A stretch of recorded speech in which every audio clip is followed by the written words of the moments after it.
La Russie a-t-elle abandonné le Venezuela? Comme je suis en train d'écouter beaucoup de commentaires le dire, essayons un peu de comprendre. Est-ce que Maduro n'a pas fait la même erreur que Félix a commis et que Félix est en train de se mettre à l'esprit que le JSA pourront intervenir à sa faveur? Je relis ces deux éléments pour analyser des questions qui sont profondes. Prends ta chaise, assis-toi, prends une tasse de café ou une tasse de thé, on essaie d'analyser. Nous, c'est Analysons Congo. Aujourd'hui, nous sommes les 5. Nous vous demandons de liker, de partager, de rester connectés avec nous. Nous avons des surprises dans les jours à venir. Nous allons peut-être nous retrouver, prendre aussi de bonnes choses, encore les amener et les rendre plus beaux. Alors, il y a une question qui circule. Si tu me donnes des likes, tu seras le mien. Tu seras vraiment aimé. Et tu partages. Laisse-moi aller un peu rapidement et maximiser le temps. Il y a une question qui se pose. Beaucoup de gens, j'attends beaucoup de gens dire que non. La Russie avait des accords avec le Venezuela. Et voilà, ils sont partis vers la Russie les a abandonnés, machin. Je ne prends pas la part. J'essaie d'analyser les choses. Concrètement, est-ce que la Russie a abandonné le Venezuela jusqu'à permettre à ce que Maduro soit prise? Non.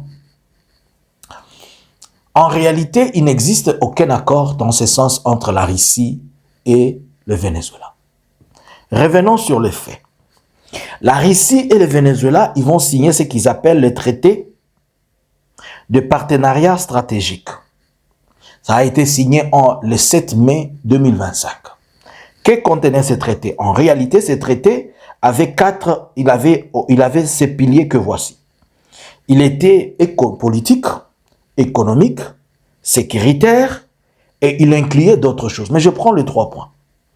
Sur le plan politique et diplomatique, la Russie avec le Venezuela, ils se sont convenus que la Russie devait faire comme il devait être son pilier dans des questions liées à la diplomatie. Vous savez déjà que le Venezuela était écarté. Et pour ce faire, la Russie n'avait que l'obligation de défendre politiquement et diplomatiquement le Venezuela dans des salons, dans des débats, comme aux Nations Unies et un peu ailleurs. Et sur cet accord qui a été, cet accord de partenariat que je suis en train de vous dire, les traités, ce n'est pas un accord, c'est plutôt les traités de partenariat stratégique, il a été ratifié au mois d'octobre par le Parlement vénézuélien. Ainsi donc, ce traité est devenu viable. Dans cet accord, il était question que la Russie fournisse des équipements au Venezuela, qu'il lui fournisse des formations, peut-être former les militaires et tout ça. D'abord, il faut retenir que le Venezuela a presque 200 000 hommes de troupes. Alors, avec tout ça, la Russie n'avait que comme rôle de pouvoir conseiller militairement, de les entraîner, si possible, de les équiper. Et c'est la raison pour laquelle de missiles ou bien je peux dire, de boucliers qu'ils utilisaient, et le radar, c'était des radars et de l'équipement russe. Mais nous devons nous poser la question, qui a éteint le système de défense vénézuélien pour permettre à ce que durant 1 heure, les avions russes et les avions américains entrent sur le territoire vénézuélien sans que ni riposte, ni les systèmes de défense ne les détectent, ni un repli. Vous allez aussi vous rappeler que les États-Unis se vantent d'avoir infiltré Maduro au travers de la CIA et les avant-midi même, avant la capture de Maduro, vers 13 h, il y avait une rencontre entre Maduro et un dignitaire chinois et l'opération s'est passée le soir, c'est-à-dire même le système où tout ce qui est vénézuélien était déjà maîtrisé par les États-Unis. C'est dans ce sens que la Russie n'ayant aucune base militaire, n'ayant aucun accord dans ce sens avec le Venezuela, ne pouvait pas y intervenir. Mais c'est différent avec ce qui s'est passé en Syrie. Officiellement, la Syrie avait demandé à la Russie d'intervenir. Et la Russie est intervenue pour un certain temps. Comprenons les choses dans leurs facteurs profonds. Ce qui a permis aux États-Unis d'intervenir militairement, Nous les connaissons tous et tout le monde peut les comprendre. Je l'avais dit, j'étais le premier des personnes à alerter aux gens, leur faire comprendre que c'est un problème de pétrole, un problème de dollars. Vous avez compris tous les enjeux. Revenons aux faits. Les États-Unis sont le plus grand producteur du pétrole. Et les États-Unis sont le plus grand consommateur du pétrole. Par jour, les États-Unis produisent 12 millions de barils de pétrole. Et par jour, ils consomment 20 millions de barils de pétrole. Alors, dans les réserves stratégiques des USA, il lui reste 7 années avant qu'ils ne puissent épuiser ces réserves. Prenons l'exemple réel, c'est-à-dire, lorsqu'ils ont observé ça, peut-être c'était en 2025, si on doit compter 7 ans, c'est-à-dire 2026, 2027, 2028, 2029, 2030, 2031, 2032, Donald Trump ne serait plus au pouvoir. Mais d'ici 2032, les États-Unis vont avoir une panne sèche, c'est-à-dire, ils ne vont plus avoir de provisions. Et c'est pourquoi vous avez vu les USA commencer à chercher toujours aller vers le pays producteur du pétrole pour voir s'il peut les dompter et envoyer ses entreprises pour récupérer tout et envoyer. C'est comme ça qu'ils ont commencé avec l'Iran. Mais l'Iran est tellement verrouillé que l'Iran a tellement de missiles et trop de menaces. Par la même occasion, la Russie aussi est en train de chercher où se trouver une grande quantité de pétrole puisque tout le monde en a besoin. C'est comme ça que la Russie a fait un pas de géant. Il est parti dans les Antarctiques où il a retrouvé près de 511 millions de barils de pétrole, quelque chose qu'on estime à plus de 20 ans d'exploitation. Je ne sais pas si mes calculs sont vrais, mais est-il que la grande quantité de pétrole, on l'a retrouvée dans communément dans les cercles polaires. Et les Antarctiques, c'est là où il est parti mettre sa base. Alors, le USA a en face de lui un autre pays qui est le plus grand producteur, qui est reconnu officiellement qu'il a une grande quantité de pétrole. Mais si nous regardons, si vous posez la question à ceux qui sont chevronnés à la matière, ils vont vous dire que la qualité du pétrole de Venezuela et la qualité du pétrole de l'Iran ne sont pas ensemble, ils ne sont pas les mêmes, puisque celui de l'Iran, il est peut-être trop lourd et celui de Venezuela n'est pas tellement trop lourd. Là n'est pas le problème, mais le problème c'est avoir du pétrole. Alors, c'est comme ça que les États-Unis, pour se protéger, pour ses réserves, il est obligé d'aller là où se trouve une grande quantité et surtout là où il ne peut pas avoir des obstacles et les récupérer. La Chine, elle est là. Mais elle est là économiquement, elle n'est pas là militairement et politiquement. La Russie, elle est là aussi économiquement, mais elle n'est pas là militairement. Et déjà, le Venezuela, tout le monde sait que le Venezuela avait tourné le dos à ses ventes de pétrole en dollars. Il a commencé à vendre ça en yens japonais et chinois. Ça, c'est un autre problème, trop sérieux. À la fois perdre le dollar, à la fois perdre du pétrole, et surtout qu'il s'approchait du groupe de BRICS. Et vous savez que le monde, tel qu'il est en train de partir à gauche et basculer à droite, on a tous besoin de se dire non, on doit se positionner. Et pour ce faire, les États-Unis ont profité du fait que la Russie ou la Chine ne peuvent jamais intervenir militairement puisque cela n'a pas été signé. Maduro n'a pas permis, il n'a pas accepté. Il a dit peut-être on n'a pas besoin de ça, machin. Et voilà, les USA ont profité de ces failles. Donc l'intervention américaine, c'est pour protéger et pour faire ses réserves. Voici pourquoi, dans la constitution vénézuélienne, qui dit qu'une fois le président est absent, c'est son vice ou la première ministre qui prend les commandes et a prêté serment. Et vous avez entendu les menaces de Donald Trump lui disant que si tu ne fais pas exactement ce que vous vous êtes convenu avec Rubio, c'est-à-dire le secrétaire, le ministre des Affaires étrangères, si on peut l'appeler ainsi, des États-Unis, nous allons vous traiter durement plus que Maduro, puisque les États-Unis doivent gérer ces temps-ci et toutes les entreprises qui sont là-bas, chinoises, machin, indiennes et russes, check out, il faudrait que les États-Unis pompent le pétrole à fond puisqu'ils doivent se faire des réserves.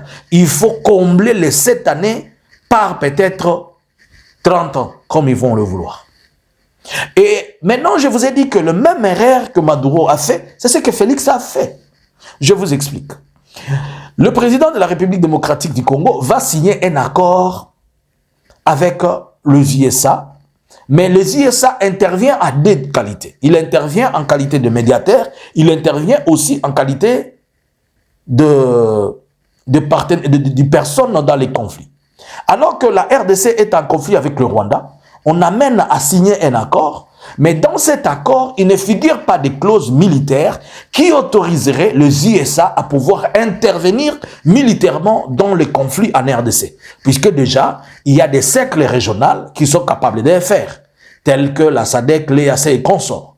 Et il y a un grand troubadour, si je peux le dire, le bruit de plusieurs personnes dans la situation qui se passe en RDC. Cela empêche automatiquement, et depuis les USA, de ces ailes de venir. Et n'oubliez pas que les USA ont refusé, ils ne peuvent plus jamais envoyer leurs troupes au sol en Afrique, se rappelant de Black Hawk. La nuit du cauchemar, du calvaire que les Somaliens les avaient fait subir vers les années 90. Depuis lors, ils se sont décidés, ils ne le feront plus jamais. Alors, la RDC n'ayant signé aucun accord de ces gens, cependant, la RDC s'est convenue avec les USA qui peuvent venir les aider dans le cadre des formations militaires, l'échange des équipements légers, l'échange d'une technologie dans les cadres judiciaires, dans les cadres de traçabilité de certaines choses, mais dire que concrètement, les USA et la RDC ont signé un document, un accord disant que vous êtes attaqués, nous envoyons les militaires, nous envoyons les drones, nous envoyons ceci. Nada. Il n'existe pas et ça n'a pas été fait. Mais vu que cet accord n'existe pas, connaissant que cet accord n'a pas de vie, la RDC a cru que le fait qu'il soit partenaire avec les États-Unis autoriserait automatiquement les États-Unis à venir en militaire. Sur le point, si on doit avoir de base juridique, si on doit avoir la concrétisation de ça, il faudrait qu'il y ait un document juridique qui a pris. Mais quel est ce document juridique? On va se poser la question, mais est-ce qu'il y a aussi un document juridique au Venezuela? Non, au Venezuela, il n'y a pas un document juridique, mais c'est question de zones d'influence et c'est question de positionnement sécuritaire, c'est question de menaces aussi sécuritaires, comme on peut le dire. C'est au-delà de tout ce qu'on est en train de mentir, le narcotrafiquant, c'est n'importe quoi. Il y a une menace sécuritaire sérieuse pour l'économie américaine et pour le dollar et aussi pour la santé de la vie. Il ne faut pas oublier que le Venezuela a aussi de grandes quantités d'or. Donc ça va revenir aussi aux USA de se faire une santé en or dans ses réserves. Si on assimile cela à la situation de la RDC, la RDC a donné tous les minéraux. Il a donné tous les minéraux. Et personne n'empêche que cela s'accomplisse, puisque dans leur accord, ils se sont dit, la RDC s'est portée garant en acceptant de pouvoir neutraliser les FDLR, et ainsi, le Rwanda va lever ses mesures de défense, et qui va permettre que l'accès économique ou l'accès de l'exploitation commune se passe. Et cet accès de l'exploitation commune, elle devient compliquée, puisque avant qu'elle se fasse, il faudrait qu'il y ait la paix sur terrain. Mais celui qui bloque la paix sur terrain pour le moment, ce n'est ni le Rwanda ni l'AFC, mais c'est la RDC. Comment? Puisque la RDC s'est portée garant, elle a accepté, elle a admis qu'elle a la capacité et le moyen de pouvoir neutraliser, je ne parle pas de tuer, je ne parle pas de tirer, neutraliser les FDLR. Et en neutralisant les FDLR, c'est-à-dire les finir totalement, ainsi les USA et l'autre partenaire pouvons faire ce qu'ils doivent faire. Et comme ça bloque à ce point-là, est-ce que c'est l'obligation maintenant des USA de venir intervenir? Pour cela, le USA comme médiateur, il va poser à l'un comme à l'autre. RDC, qu'est-ce que tu as fait jusque-là? J'ai sensibilisé, j'ai demandé au FDLR de quitter. Mais ce n'est pas ce que tu avais dit. Tu as dit que tu vas neutraliser. Rwanda, qu'est-ce que tu fais? Je n'ai rien fait. Je suis à mon poste seulement, je me défends quand je suis attaqué. Est-ce qu'on est venu chez toi? Non. Mais qui est là? C'est l'AFC. Est-ce que l'AFC est partie prenante? Non. Où se trouve l'AFC? À Doha. Doha, c'est comment on a fermé la porte. Alors, à qui la faute, selon toi? Je t'ai dit qu'on devait réfléchir, n'est-ce pas? Si tu as compris quelque chose, d'où vient la faille? Est-ce que la Russie est responsable de ce qui se passe au Venezuela? Puisque jusque-là, la Chine et la Russie continuent à défendre. Et la Russie a condamné, elle a demandé qu'on retourne Maduro. Du kidnapping qu'on a fait. La RDC a-t-elle condamné aussi les États-Unis pour ce qu'il a fait? À l'époque, la RDC avait condamné la Russie, non? Qui condamne aussi les USA. Est-ce que les USA peuvent-ils intervenir en RDC? Concrètement, à vous les claviers. La réponse est N-O-N. Prenez votre couverture, allez dormir. Laissez à Félix de gérer ses accords tels qu'il les a signés. Il a signé les accords et il a signé les autres accords dans les pensées. Et il croit que ces accords mentaux sont plus importants que les accords écrits sur papier. À vous les claviers. Que dites-vous? Je vous aime beaucoup. Dans les jours à venir, nous vous proposerons autre chose d'Analysons Congo qui sera venu vers vous et je vous demanderai que quand on va la présenter à vous, sautez-y comme pas possible. Je vous aime beaucoup. Bonjour, bonsoir. À vous les claviers. Analysons Congo subscribers.